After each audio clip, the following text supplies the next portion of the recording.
नमस्कार, आप exam tour देख रहे हैं। रेलवे में लगातार विवाद चल रहा है। उस विवाद के बाद कई एक और नया विवाद आ चुका है। सबसे पहले आपको बता दें, ग्रुप डी में वैकेंसी इंक्रीज को लेकर बात चर्चाएं चल रही थी। उसके बाद ग्रुप डी में आईटीआई नॉन आईटीआई वाला का विवाद भी चल रहा था। एलपी वाले रिजल्ट रिवाइज की मांग कर रहे थे। टीए स्कोर को लेकर विवाद था। उसके बाद जो सीबीटी 2 आया उसका विवाद हो गया। उसके बाद फाइनल जो रिजल्ट आया उस पर भी विवाद छिड़ गया। उसके अलावा अभी आप देखिएगा, रेल मंत्री के द्वारा ये बोला गया है कि आरपीएफ, एसआई और कांस्टेबल की जो वैकेंसी दी जाती थी, अब वो वैकेंसी एसएससी के माध्यम से दिया जाएगा। ये एक नया विवाद आ चुका है। हर एक बिंदु पर बातचीत करेंगे। मेरे साथ नवीन सर हैं, क्योंकि सबसे अधिक और सबसे पुराना प्लेटफॉर्म रेलवे का नवीन सर का रहा है और सभी जगह रिजल्ट हुआ है। तो हर एक बिंदु पर क्या प्रभाव इसका पड़ सकता है, क्या छात्रों के साथ समस्या हो सकता है, हर एक बिंदु पर बातचीत करेंगे। सर, आपका स्वागत है एग्जाम जी, बहुत बहुत धन्यवाद।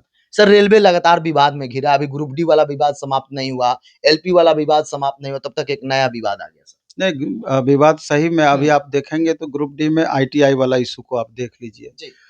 गलती रेलवे की है। अगर आप 2018 में ही या उस समय आप नोटिस नहीं निकालते कि आगे से जो भी वैकेंसी आएगी आईटीआई उसमें लागू रहेगा, तो इतने सारे छात्र आईटीआई क्यों करते? बड़ा-सा इश्यू था। और आरआरबी के चेयरमैन के द्वारा अलग जवाब दिया जाता है कि वो गलती से उस तरह का हो गया था, 10th क्वालिफिकेशन होता है, हम लोग ट्रेंड करके उस लायक बनाते हैं। अपना तर्क इनका है। लोग ये कहते हैं कि मिनिमम तो यही है, सब लोग किए होंगे। बिल्कुल।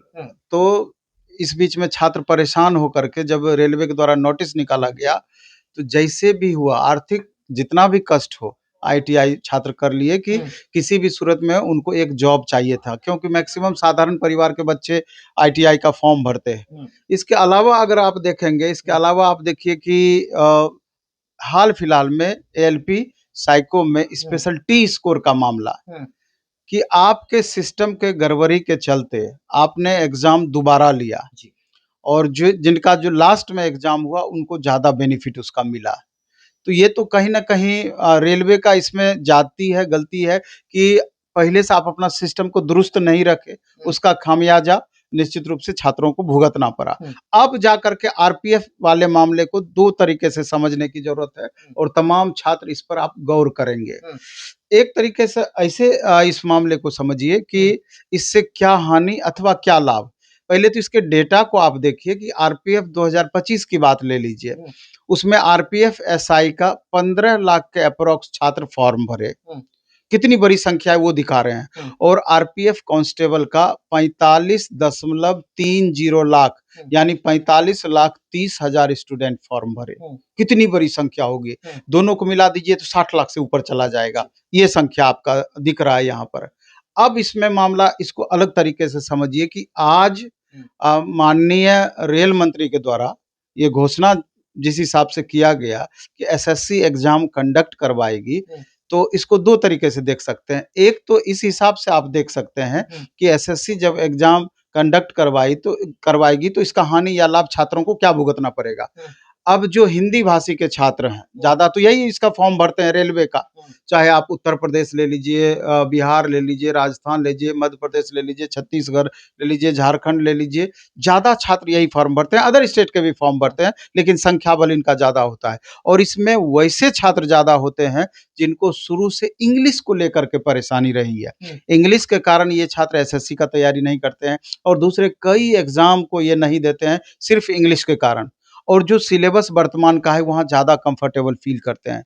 तो एक तो उनको दिक्कत होगी। दूसरा क्या कि अगर आप अभी रेलवे का एग्ज़ाम टीसीएस कंडक्ट करवाती है और एसएससी का एग्ज़ाम एडुकेटी करवाती है, तो क्या टीसीएस से बेहतर एजेंसी एडुकेटी है? अभी इतना हो हल्ला हुआ, इतना हंगामा हुआ, तो आप इधर के बेहतर को छोड़ कर के दूसरे वैसे पक्ष में आपको ले जाया जा रहा है कि जहाँ ऑलरेडी बहुत ज़्यादा परेशानी है। तो आप छात्रों को ये निर्णय लेना है कि आज स्टार्ट ज़रूर आरपीएफ से हुआ है, लेकिन हो सकता है कि जो रोज़ ही नया-नया प्रयोग करती है अभी भारत सरकार, सिर्फ हम रेलवे की बात नहीं कर रहे हैं, हर जगह ये प्रयोग अपने हिसाब से कर रही है।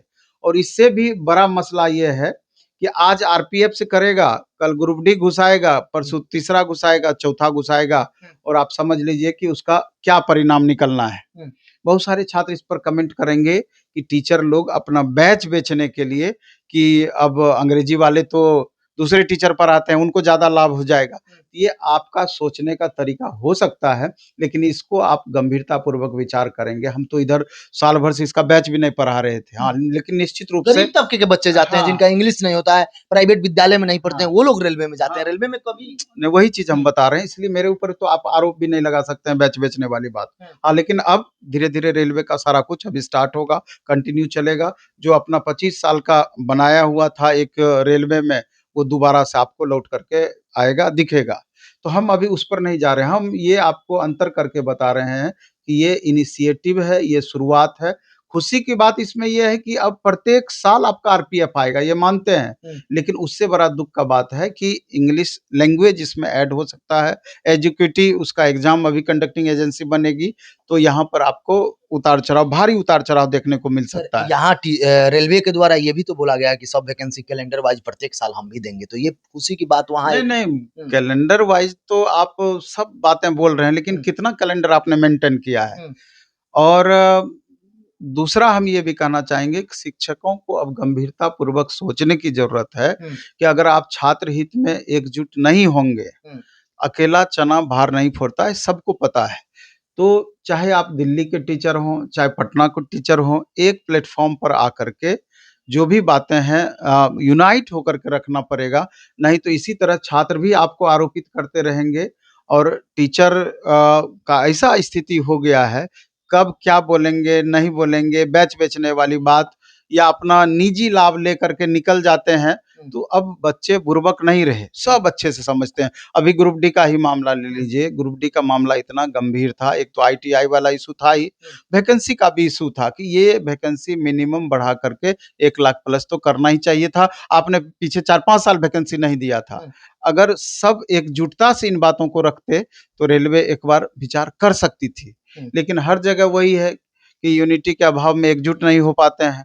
अपना कितना इमोशनल आप बच्चों को ब्लैकमेल कर सकते हैं, उसी पर सारा ड्रामा चल रहा सर है। एक आपने देखा था दिल्ली आप लोग गए थे, एडिक्विटी खराब है, ये है, वो है, सब लोग ताली पीट रहे थे, थाली पीट रहे थे, चिल्ला रहे थे, आंदोलन कर रहे थे। लेकिन जैसे ही आरपीएफ की बात आई तो खुशखबरी के अनुसार लोग लगे बाँचने कि बहुत अच्छा हुआ, बहुत स्वागत लगे करने। शिक्षक लोग में एकता नहीं है। नहीं, नहीं, खुशखबरी दे कर के तो वो बैच बेच ही लेंगे जिनको बेचना है। 10-20 हज़ार लड़का तो खरीद ही लेगा।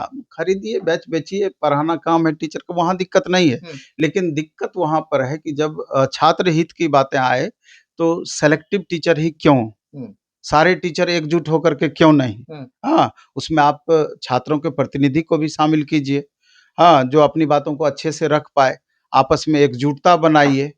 तो मामले बहुत सारे इसमें हैं और सीमित इसका साधन है जिसके माध्यम से आप उस पर इसको पॉजिटिव वे में ले जा सकते हैं। इस लेकर के तमाम छात्रों से भी हम कहना चाहते हैं कि अगर आपको लगता है कि जो चीज़ हो रहा है, आप सही है, आप इंग्लिश में अगर कम्फर्ट फ़ील लैंग्वेज में कर रहे हैं, कहीं कोई इश्यू नहीं है। एसएससी कंडक्ट करवाए या फिर इधर आपका रेलवे कंडक्ट करवाए। लेकिन ये महज़ एक शुरुआत है, आगे चल कर के धीरे-धीरे और भी एग्ज़ाम को रेलवे ऐड कर सकती है। एक तो बड़ा मुद्दा ये है रेलवे में कि धीरे-धीरे आप देखिएगा इतना तेज़ी से आपको पता नहीं चल रहा है, अन्य छात्रों को नहीं पता चल रहा है, लेकिन इतना तेज़ी से निजीकरण इसका किया जा रहा है रेलवे का।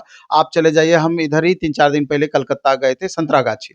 वहाँ जब हम यार्ड में गए, तो वहाँ पर जब हम देखे, छात्रों से भी मिले, तो सिर्फ़ मॉनिटरिंग का काम रेलवे टेक्नीशियन वाले जो सीनियर थे, जो 10 साल 15 साल पहले जॉइन किए थे, मॉनिटरिंग का काम कर रहे थे और पूरा का पूरा प्राइवेट वेंडर वहाँ काम कर रहा था, पूरा का पूरा प्राइवेट वेंडर। आपको रेल मंत्री लगातार लोकसभा में इस बात पे दावे करते हैं कि किसी भी सूरत में रेलवे का निजीकरण संभव नहीं है, काम वही कर रहे हैं जो उनको करना है। तो अभी भी अलर्ट अगर नहीं होंगे रेलवे के छात्र, हो सकता है कि आपकी परेशानी भविष्य में और बढ़ सकती है। सर ये जो अभी 30 तारीख को हियरिंग है दिल्ली में और उसके बावजूद भी बताया जा रहा है कई जगह से कि अब 17 तारीख को एग्जाम हो सकता अभी है। सर देखिए ये ना क्या कि बात? ये रेलवे का ढीठापन देखिए कि वो अडिग है कि हम 17 नवंबर को एग्जाम लेंगे ही लेंगे, जबकि एक तरफ से कोर्ट लगातार बांस कर रही है।